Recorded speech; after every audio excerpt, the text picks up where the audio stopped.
Friends, स्वागत है आपका हमारे चैनल मेंटर्स मंडल पे।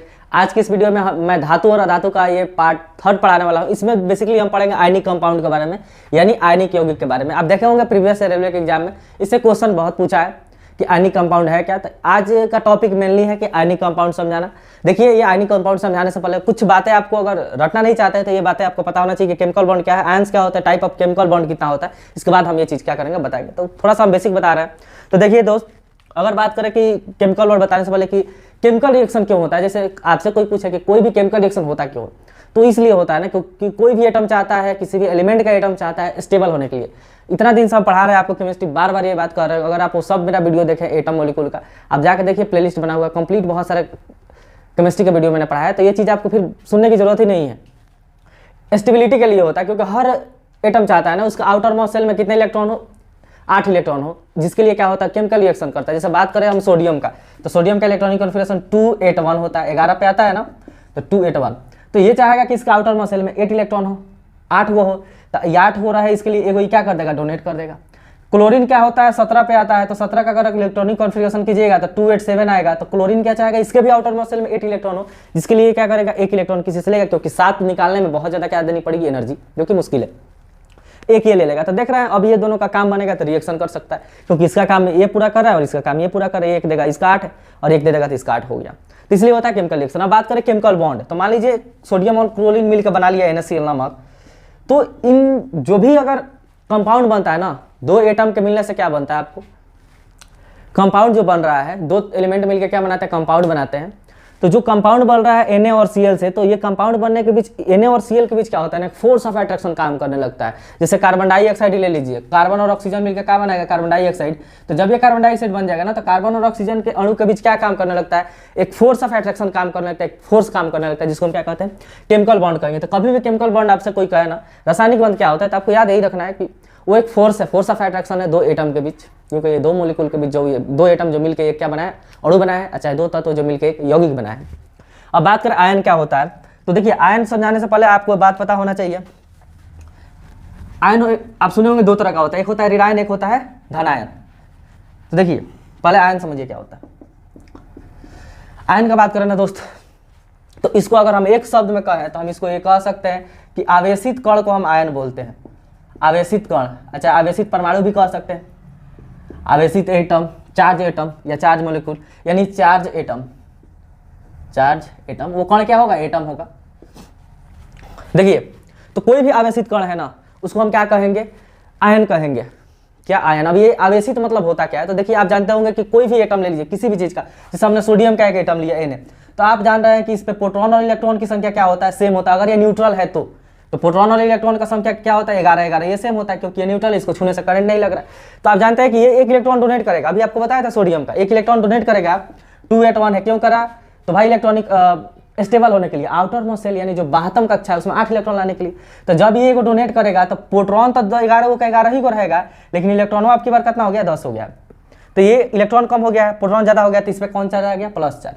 और एक डोनेट किया है तो एगो का प्लस चार्ज, 2 को डोनेट करेगा तो 2 का प्लस चार्ज। तो ये प्लस चार्ज आ गया ना, तो अब हम ये सोडियम एटम नहीं रहा, सोडियम आयन बन गया है, क्योंकि इस पर क्या आ गया, चार्ज आ गया है। समझ रहे हैं ना। उसी तरह क्लोरीन का ले लीजिए, क्लोरीन एक लेता है, लिया था ना, एक तो लेता है, तो एक ले रहा है, तो एक माइनस का आएगा। क्यों, क्योंकि इस तरह क्लोरीन प्रोटॉन और कितना होता है, इलेक्ट्रॉन 17 होते हैं क्लोरीन में, लेकिन एक ले लेगा तो इलेक्ट्रॉन कितने हो जाएंगे, 18 हो जाएंगे। इलेक्ट्रॉन 18 हो गए, इलेक्ट्रॉन की संख्या ज़्यादा हो गया, तो इसमें नेगेटिव चार्ज आ जाता है। तो ये क्या हो गया, आपका नेगेटिव चार्ज एटम हो गया। तो अब ये क्लोरीन एटम नहीं रहा, क्लोरीन क्या बन गया, आयन हो गया। अब ध्यान रहे कि आयन सब देख रहे हैं कि एक पे प्लस चार्ज आया है और एक पे क्या है, माइनस चार्ज आया है। तो आप यहाँ थोड़ा सा ध्यान समझना है कि ये 2 तरह का होता है। आयन कितने तरह का, 2 तरह का होता है। एक होता है आपका धनावेशित कण, धनावेशित, और एक होता है ऋणावेशित, ऋणावेशित। इसको कहते हैं पॉजिटिवली चार्ज एटम, इसको कहते हैं नेगेटिवली चार्ज एटम। ठीक, पॉजिटिवली चार्ज एटम कौन हो गया, तो उस समय से चिरा के बता रहे हैं भाई। सोडियम आपको बताए थे मेटल के आउटर मोस्ट शेल में कितना इलेक्ट्रॉन होता है, 1 2 3। तो 1 2 3 है, तो ये क्या करेगा, लूज करेगा, इलेक्ट्रॉन क्या करेगा, लूज करेगा। तो कोई भी इलेक्ट्रॉन अगर लूज कर रहा है तो उस पर कैसा चार्ज आता है, पॉजिटिव चार्ज। और कोई इलेक्ट्रॉन अगर गेन कर रहा है तो उस पर कैसा चार्ज आता है, नेगेटिव चार्ज।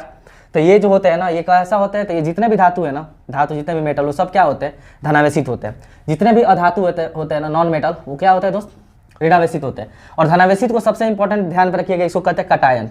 क्या कहते हैं, कटायन। बहुत बार पूछा है कटायन क्या होते हैं, तो एक धनावेशी एटम कह लीजिए, वो क्या होता है, कटायन होता है पॉजिटिवली। अच्छा कटायन कौन होते हैं, तो धातु होते हैं, ठीक। अधातु कैसा होता है, तो इनको एनायन कहते हैं। जो नेगेटिव चार्ज एटम है ना, उसको हम क्या कहते हैं, एनायन कहते हैं। तो ये बात कुछ बात जो आयन से पूछा जाता है क्वेश्चन, आप देखे होंगे, ये आपको पता होना चाहिए। अब टाइप्स ऑफ केमिकल बॉन्ड बताने के पहले बॉन्ड तो बता दिए क्या है, आयन बता दिए, अब टाइप ऑफ केमिकल बॉन्ड बता देते हैं। देखिए हम मान के चलते हैं ना कि बार बार पढ़ने से अच्छा है कि एक बार पढ़िए, कि जो समझ कर पढ़िए कि चीज़ें क्या रहा है, लॉन्ग टाइम तक याद रहे। केमिस्ट्री रटने की उतनी चीज़ ही नहीं है, एक्सेप्शन है बहुत ज़्यादा, लेकिन समझिएगा तो बहुत अच्छा लगता है। बात करें आपका type of chemical bond, chemical bond कितने तरह का होता है। अरे केमिकल बॉन्ड है क्या, तभी बताए थे कि कोई भी दो आपका तत्व मिलकर कंपाउंड बना रहा है, या दो एटम मिलकर मोलिक्यूल बना रहा है, तो उन मोलिक्यूल के बीच क्या होता है ना, एक फोर्स ऑफ अट्रैक्शन काम करता है, जिसको हम क्या कहते हैं, केमिकल बॉन्ड कहते हैं। देखिए केमिकल बॉन्ड दो तरह के हो सकते हैं। एक होता है आपका, ध्यान से समझिएगा दोस्त, फर्स्ट होता है आपका आयनिक बॉन्ड। क्या होता है, आयनिक बॉन्ड। सेकेंड आपका होता है covalent bond, covalent bond, covalent bond Hindi में इसको कहते हैं हम सहसंयोजक बंध, और इसको कहते हैं यही आयनिक, क्या कहते हैं, आयनिक बंध। अब क्या होता है, तो देखिए अभी हम आपको बताए थे कि केमिकल रिएक्शन होता है, बॉन्ड बनता है, तो बॉन्ड दो तरह का बन सकता है। देखिए क्या, केमिकल रिएक्शन दो तरह से हो सकते हैं। जैसे हमने NaCl का एग्जांपल लेकर आपको तो समझाया था, NaCl का एग्जांपल लेकर अभी आपको समझाए थे कि भाई इसका आउटर मोस्ट शेल में 2 8 इलेक्ट्रॉन, इसका आउटर मोस्ट शेल में कितना 7, ये एगो इसका ले लेगा, तो इसका भी 8 को पूरा लास्ट वाले सेल में, इसका भी 8 को पूरा लास्ट वाले सेल में। अच्छा एक बात, एक बार एक लड़का पूछ रहा था हमसे कि ये इलेक्ट्रॉन डोनेट कर देता है तो इसका सेल गया कहाँ से। तो सेल कोई जगह नहीं होता है कि इलेक्ट्रॉन चल गया था उसका जगह वहाँ खाली है, भाई वो घूम रहा है, उसी को हम सेल कह देते हैं। जहाँ वो है वहीं, सुना होगा ना, जहाँ हम शुरू होता है लाइन वहीं से शुरू होती है, तो ये जहाँ सेल जहाँ एटम घूमेगा ना वही सेल होता है। सेल कोई पर्टिकुलर जगह नहीं होता। आप जरूर मेरा वीडियो देखिए जाकर, एटम मोलिक्यूल का हर एक लगभग 15-16 वीडियो में ये सब चीज़ डिटेल के साथ पढ़ाए हैं हम, ठीक। तो इसको दे दिया, ये एक ले लेगा, तो ये आपका बनेगा। तो आप देख रहे हैं कि इलेक्ट्रॉन का क्या हो रहा है, यहाँ से इलेक्ट्रॉन इसके पास जा रहा है, तो यहाँ इलेक्ट्रॉन का क्या हो रहा है, ट्रांसफर हो रहा है। इलेक्ट्रॉन क्या हो रहा है, ट्रांसफर हो रहा है। इलेक्ट्रॉन एक जगह से उठ के क्या हो रहा है, दूसरे जगह जा रहा है। तो आयनिक बॉन्ड जो होते हैं ना, उसमें क्या होता है, इलेक्ट्रॉन का ट्रांसफर होता है, यानी एक एटम में से इलेक्ट्रॉन उठ के दूसरे एटम के पास का होगा जाएगा, तो इलेक्ट्रॉन का ट्रांसफर हो रहा है, तो इसको हम क्या कहते हैं, आयनिक बॉन्ड। अच्छा आयनिक क्यों कह रहे हैं, अभी आपको बताया ये पॉजिटिव चार्ज होगा और ये क्या हो जाएगा, नेगेटिव चार्ज। NaCl बनाएगा, ये क्या बनेगा, NaCl। तो ये पॉजिटिव चार्ज है, नेगेटिव चार्ज है। देखिए ओवरऑल NaCl पे कोई चार्ज नहीं है, नमक छूने से करंट नहीं ना लगता है, ओवरऑल कोई चार्ज नहीं है, लेकिन इसको अगर हम अलग अलग करेंगे ना, तो ये नेगेटिव चार्ज है और ये क्या, पॉजिटिव चार्ज है। और ये चार्ज की वजह से बन रहा है, आयन की वजह से बन रहा है, इसलिए हम इसको क्या कहते हैं, आयनिक बॉन्ड कहते हैं। तो आयनिक बॉन्ड क्या होता है, किस तरह बनता है, पूछतेगा कि किस तरह बनेगा, तो ट्रांसफर ऑफ इलेक्ट्रॉन, यानी इलेक्ट्रॉन जो है ना उनके स्थानांतरण से, इलेक्ट्रॉन के क्या स्थानांतरण से क्या बनता है दोस्त, आयनिक बॉन्ड बनता है, इलेक्ट्रॉन के स्थानांतरण से। ये बात आपको बहुत ध्यान रखना है, ये सब पूछता है, कुछ क्वेश्चन है यही पूछता है, आज में रट के चल जाता है तो दिक्कत हो जाता है। अच्छा ट्रांसफर ऑफ इलेक्ट्रॉन हो गया आपका। सेकेंड ये याद रखना है आपको कि आयनिक बॉन्ड देखने को किसमें मिलेगा, तो धातु और अधातु के बीच जब रिएक्शन होगा ना, धातु और अधातु के बीच, यानी मेटल और नॉन मेटल के बीच जब रिएक्शन होता है तो क्या देखने को मिलता है, आयनिक बॉन्ड देखने को मिलता है। जैसे हमने आपको एग्जांपल दिया था NaCl का, कोई और भी हम एग्जांपल ले सकते हैं। जैसे मान लीजिए आपका एग्जांपल ले लिया जाए किसका, CaO का। तो ये जो कैल्शियम ऑक्साइड है ना, ये भी क्या है, देखिए एक आपका ये कैल्शियम क्या है, मेटल है, और ऑक्सीजन क्या है, नॉन मेटल है। तो इनके बीच जो बॉन्ड बनेगा ना, कैसा बॉन्ड बनेगा, आयनिक बॉन्ड बनेगा, क्योंकि इलेक्ट्रॉन ट्रांसफर हुआ होगा। देखिए कैल्शियम भाई कितना पे आता है, तो 20 पे आता है ना, 2882 इसका इलेक्ट्रॉनिक, ये कितना पे आता है, 6 पे, तो 2 8 2 6। तो ये अपना 8 को पूरा करने के लिए इसका 2 को दे देगा, तो इसका 8 को पूरा, और ये अपना 8 को होने के लिए 2 को दे देगा उसको, तो इसका 8 को पूरा, ये ले लिया तो इसका भी 8 को पूरा। तो देख रहे हैं इलेक्ट्रॉन का ट्रांसफर हो रहा है। तो यहाँ क्या है, कैल्शियम एक मेटल है और ऑक्सीजन क्या नॉन मेटल है। उसी तरह NaCl का बात करें तो Na क्या था, सोडियम एक मेटल है और Cl क्या है, नॉन मेटल है। तो ये जो बॉन्ड बनता है ना, धातु और धातु के बीच बनता है, यानी एक मेटल होना चाहिए, एक नॉन मेटल होना चाहिए, तभी तो इलेक्ट्रॉन ट्रांसफर करेगा। क्यों, क्योंकि एक का टेंडेंसी इलेक्ट्रॉन लूज करना मेटल का, और नॉन मेटल का टेंडेंसी होता है इलेक्ट्रॉन क्या करना, गेन करना। तो ये बात आपको ध्यान रखना है कि किसी के बीच देखने को मिलेगा ट्रांसफर ऑफ इलेक्ट्रॉन, धातु और या धातु के बीच बेसिकली देखने को मिलता है। अगर हम बात करें आपका कि कुछ इसके एग्जाम्पल का, एग्जाम्पल में देखिए आपको क्या याद रखना है, कोई भी एक मेटल नॉन मेटल हो, जैसे Ca हो गया, MgCl2 हो गया। अच्छा MgCl2 थोड़ा सा बता देते हैं, देखिए और देखिए एक सबसे इंपॉर्टेंट है ना, वो ध्यान रखना है, NH4Cl।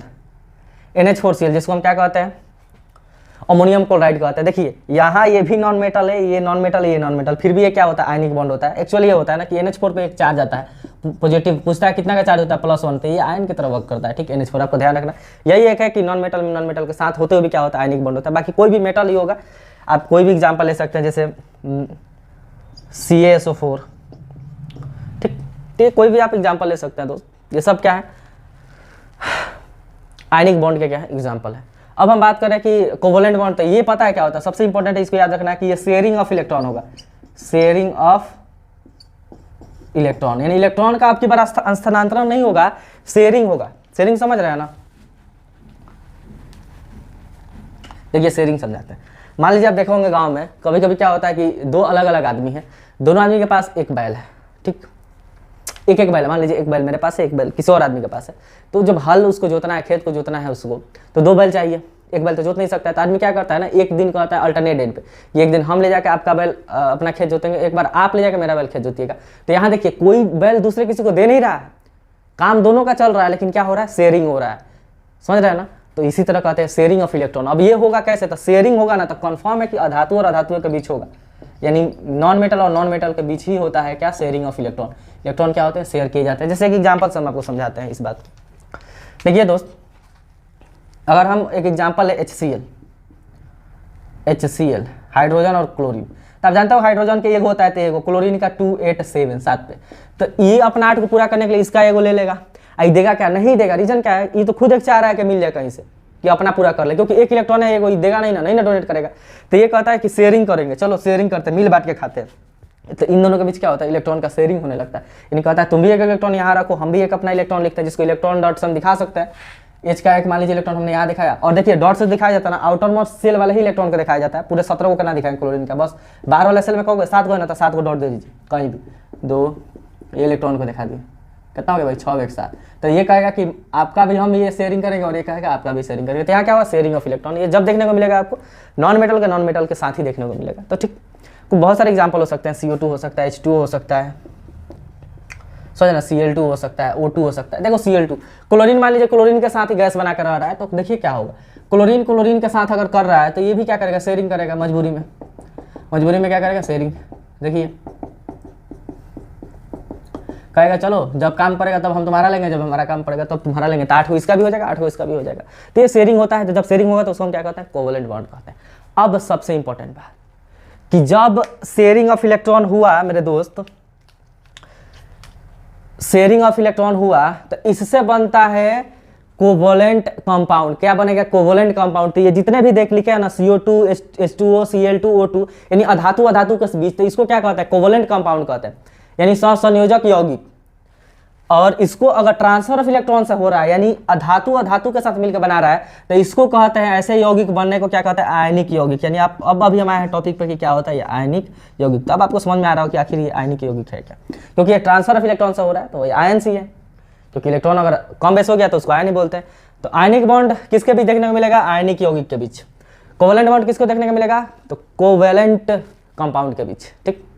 तो अब हमारा मेन मुद्दा है कि आयनिक कंपाउंड क्या होता है, जो से रिलेटेड क्वेश्चंस कुछ होता है, कुछ उनका प्रॉपर्टीज है, वो हम देखेंगे। तो चलिए दोस्त, अब हम बताते हैं कि आयनिक कंपाउंड के क्या क्या गुण है और कोवलेंट कंपाउंड के क्या क्या गुण है। तो बात करें पहले आयनिक कंपाउंड के अवस्था का, स्टेट के, यानी कैसे होते हैं, सॉलिड होता है कि लिक्विड होता है, तो गैस होते हैं, क्या होते हैं, कैसे होते हैं। तो देखिए आपको आयनिक कंपाउंड में बताया था कि ये बनता है आयन के ट्रांसफर की वजह से। और क्या होता है, एक पे प्लस चार्ज आता है, एक पे माइनस चार्ज आता है। और आप जानते होंगे कि अपोजिट चार्ज एक दूसरे को क्या करते हैं, बहुत ही अच्छा से अट्रैक्ट करते हैं। तो बहुत ज़्यादा अच्छा से अट्रैक्ट करेंगे, यानी फोर्स ऑफ अट्रैक्शन उनके बीच के जो कण है, एटम उनका ज़्यादा होगा। तो जब फोर्स ऑफ अट्रैक्शन ज़्यादा होगा तो क्या होंगे, सॉलिड ही होंगे। तो आपको ध्यान क्या रखना है कि ये क्या होते हैं, क्रिस्टलाइन सॉलिड होते हैं, क्रिस्टलाइन सॉलिड, यानी रवादार ठोस होते हैं। कैसा दोस्त, रवादार ठोस। अब सबसे इंपॉर्टेंट बात समझिए, कभी भी आपको आयनिक कंपाउंड के गुण के बारे में अगर ध्यान रखना हो तो आप एक बार याद कर लीजिए किसको, नमक भाई को, किसको, नमक को, सॉल्ट को। सॉल्ट मन में ध्यान रख लीजिए, समझिए वही उसी के गुण हम पढ़ रहे हैं, क्योंकि सॉल्ट क्या है, आयनिक कंपाउंड है। तो आप देखोगे कि सॉल्ट कैसा होता है, क्रिस्टलाइन सॉलिड होता है ना, रवादार होता है। रवादार क्या है, ठोस है, तो ठोस ही होता है, लेकिन कैसा होता है, क्रिस्टल होता है। और देखिए बहुत ही ये क्या होता है, हार्ड और ब्रिटल होते हैं, बहुत ही हार्ड एंड ब्रिटल।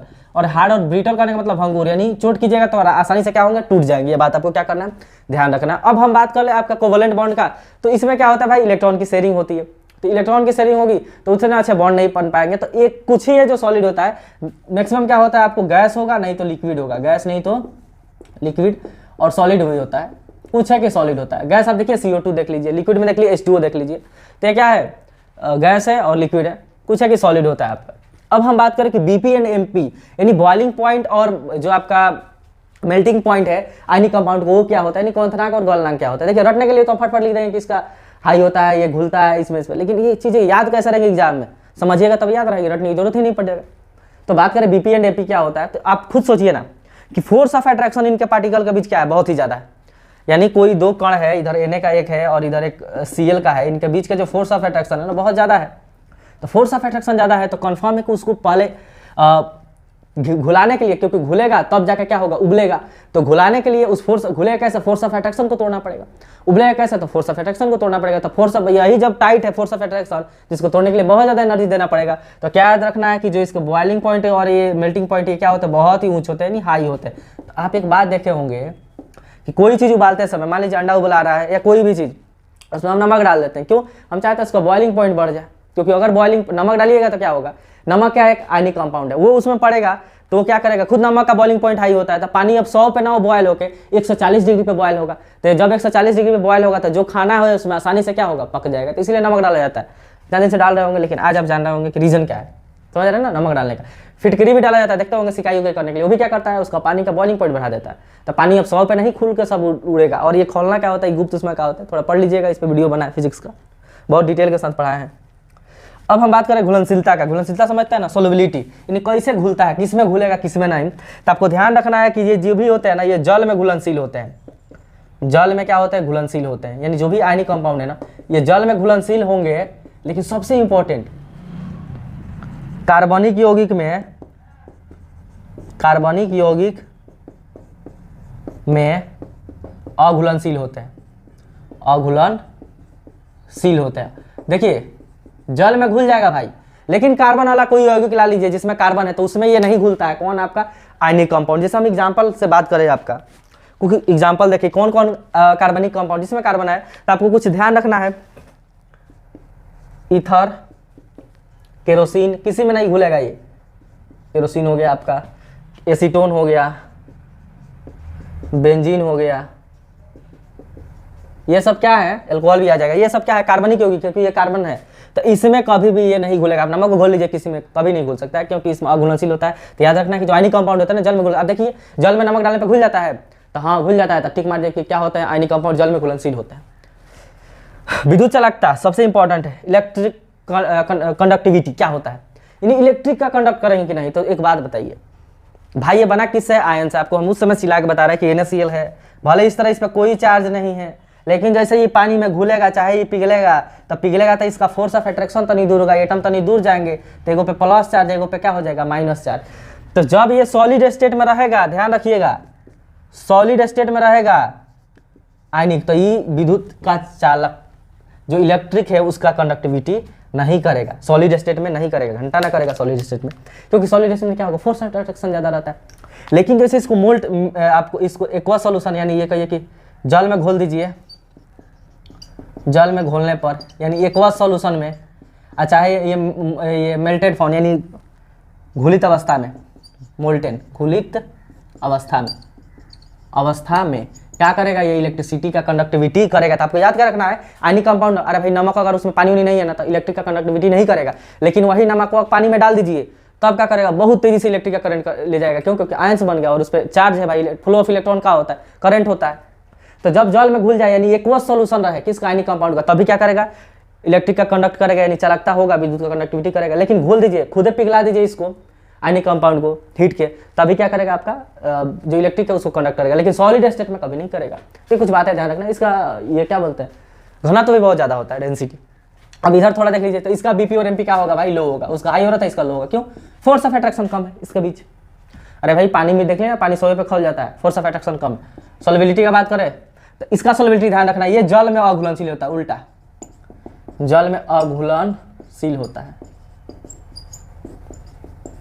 अच्छा, जल में अघुलनशील होगा तो ये किसमें घुलनशील होगा? तो ईथर, केरोसिन, एसिटिन, बेंजीन, इस सब में ये क्या होता है? घुलता है। कौन? Covalent compound. तो याद कर लीजिए, लिख लीजिएगा, हम नहीं लिख रहा है कि जल में अघुलनशील होता है, जल में नहीं घुलेगा, लेकिन किसमें घुलेगा? यानी ये कहने का मतलब था ना, देखिए ये जो है कार्बनिक में नहीं घुलेगा, लेकिन कार्बनिक में घुलेगा, क्योंकि कार्बनिक यही सब ना। तो ether, kerosene, acetone, benzene, alcohol, इस सब में क्या होता है?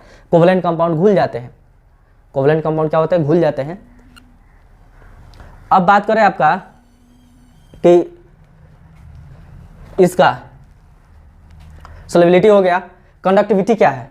सोलिबिलिटी समझना। इसमें और बात आपको ध्यान रखना है कि ये जो होता है ना, जल में अघुलनशील होते हैं, लेकिन कुछ है ना, कुछ है कि जल में घुल जाएगा। कौन कौन है? तो ग्लूकोज, यूरिया, ग्लूकोज हो गया, यूरिया हो गया, आपका अमोनिया हो गया, चीनी हो गया। ये ऐसे कुछ आपको कोवलेंट कंपाउंड है जो जल में क्या होते हैं? जल में घुल जाते हैं। तो ये एक्सेप्शन भी है। देखिए, मैक्सिमम आपका कोवलेंट कंपाउंड जल में नहीं घुलेगा।